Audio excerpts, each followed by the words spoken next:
يعني أنا عايز يعني نركز في نقطة مهمة. ألا يحسب لقناة الرحمة، وهي من هذه القنوات التي تعمل في مجال التنوير والاستنارة، يعني ألا يحسب لها أنها تناقش مثل هذه القضايا بهذا المفهوم؟ يعني ألا يكون السكوت في هذا الموضوع ضار للمجتمع؟ قطعا لا شك أن السكوت لا يجوز. م. الساكت على الحق شيطان أخرس. نعم. والنبي صلى الله عليه وسلم قال: لا يمنعن أحدكم هيبة الناس أن يقول بحق إذا علم، أو كما قال صلى الله عليه وسلم. وهذه أمور مفروغ منها. يعني تخيل لما قتل ابن عمر أبا لؤلؤ المجوسي، أتى به عثمان ليقتله، وقال: قد اغتصبت حق الحاكم. قال: قتل أبي. قال: ولو اغتصب حق حاكم، الحاكم والذي يأمر بقتله، فقد جعلنا وليه سلطانا، فكيف تقتله؟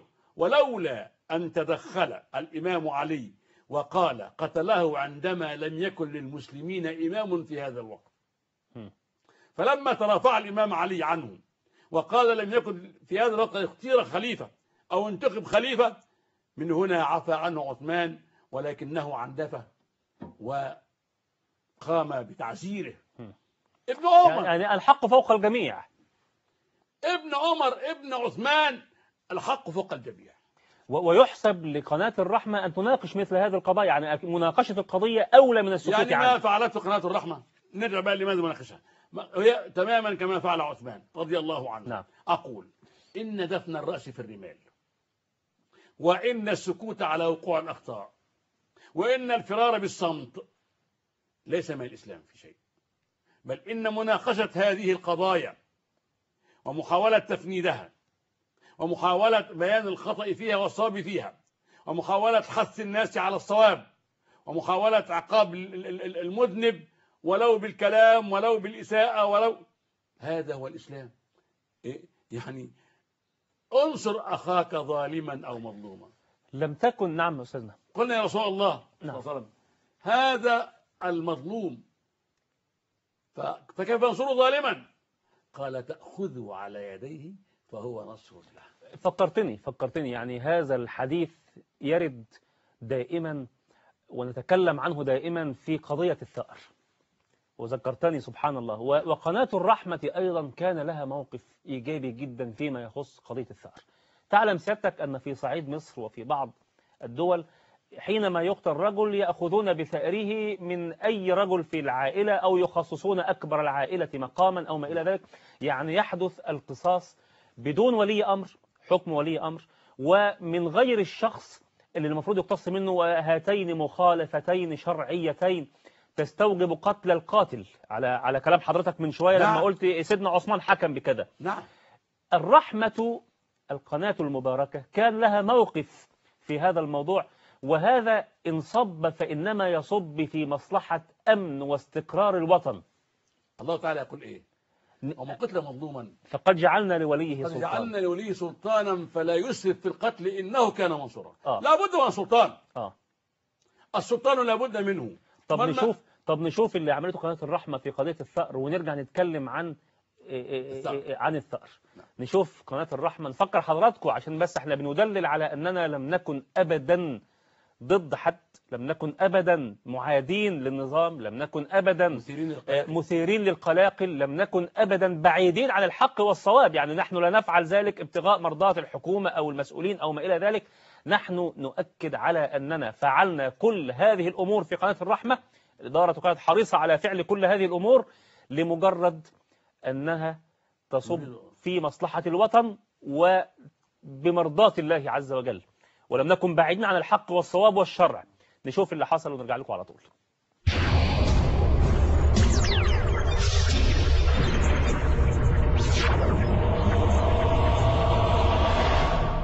ما أنزل الله الإسلام إلا ليسعد به البشرية في الدنيا والآخرة. هذا الدين دين الخالق العظيم جل جلاله. جاء هذا الإسلام بشريعة محكمة تحفظ الحقوق للمسلم وغير المسلم.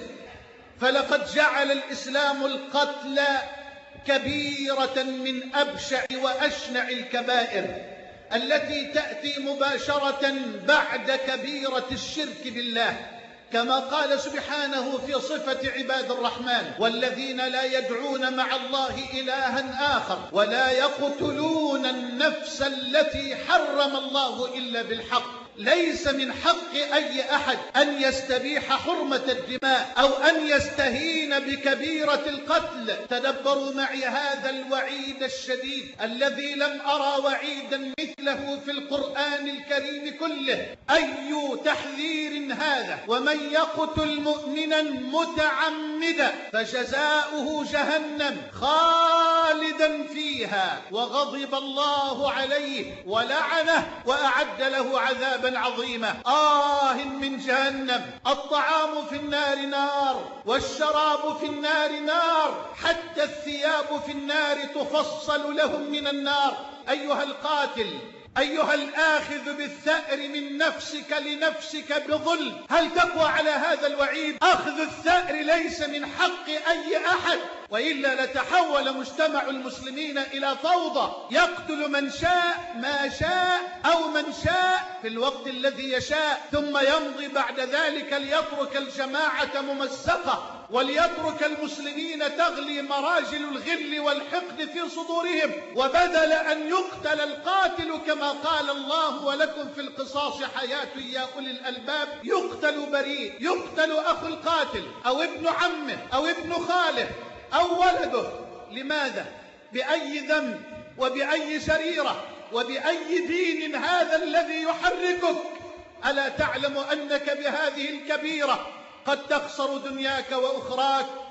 اسمع إلى هذا الوعيد في الحديث الذي رواه أحمد والنسائي بسند صحيح من حديث معاوية بن أبي سفيان رضي الله عنه أن النبي صلى الله عليه وسلم قال: كل ذنب عسى الله أن يغفره إلا من هذا الذي لا يغفر الله له؟ كل ذنب عسى الله أن يغفره إلا من مات مشركا أو قتل مؤمنا متعمدا أو قتل مؤمنا متعمدا أو قتل مؤمنا متعمدا.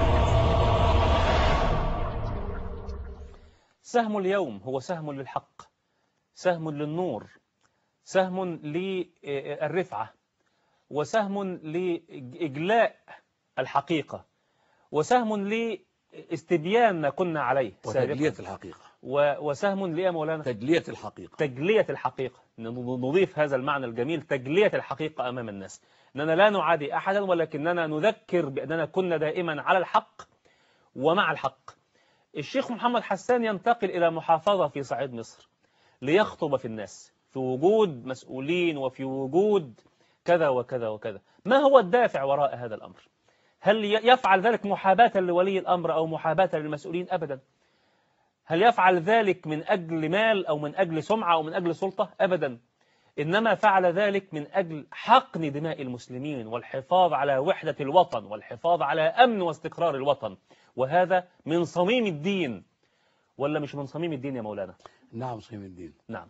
ونحب أن نقول يعني إن الأخذ بالثأر عادة جاهلية جاء الإسلام فحرمها، وقال فيها صلى الله عليه وسلم في خطبة الوداع: ألا وإن دم الجاهلية موضوع.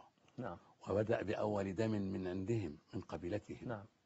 وبالتالي فإن الذين يقومون بهذا الفعل إنما يعيدون عهود الجاهلية وعصور الجاهلية. نعم.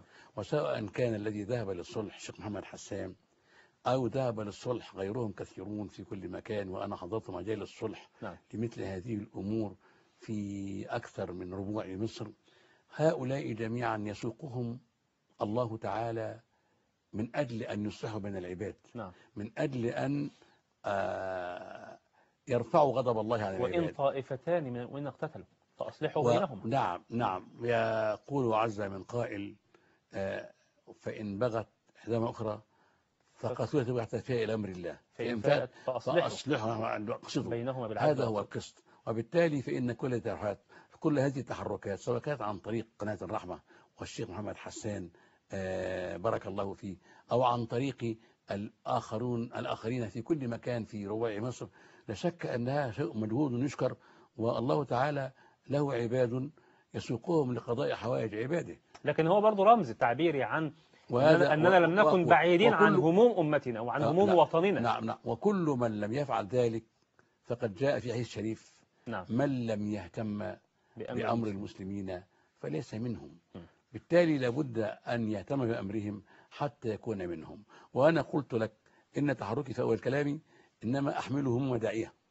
أستاذنا الكريم، لما موقف زي ده، لما يكون في مشكلة مثلا في بين عائلتين في صعيد مصر وما إلى ذلك، ويذهب إليهم الشيخ يوسف البدري، أو يذهب إليهم الشيخ محمد حسان، أو يذهب إليهم الشيخ أي شيخ آخر من مشايخنا المحترمين المبجلين، يكون له تأثير، أم لو ذهب إليهم مسؤول أو ذهب إليهم مشهور فنان أو لاعب كرة أو ما إلى ذلك يكون له تأثير؟ أيهما أقوى تأثيرا في هذه الحالة؟ طبعا لا ننتقص حقوق الآخرين، نعم، ولكننا نقول لا شك أن عالم الدين نعم له أثر في النفوس أقوى من أثر غيره. م.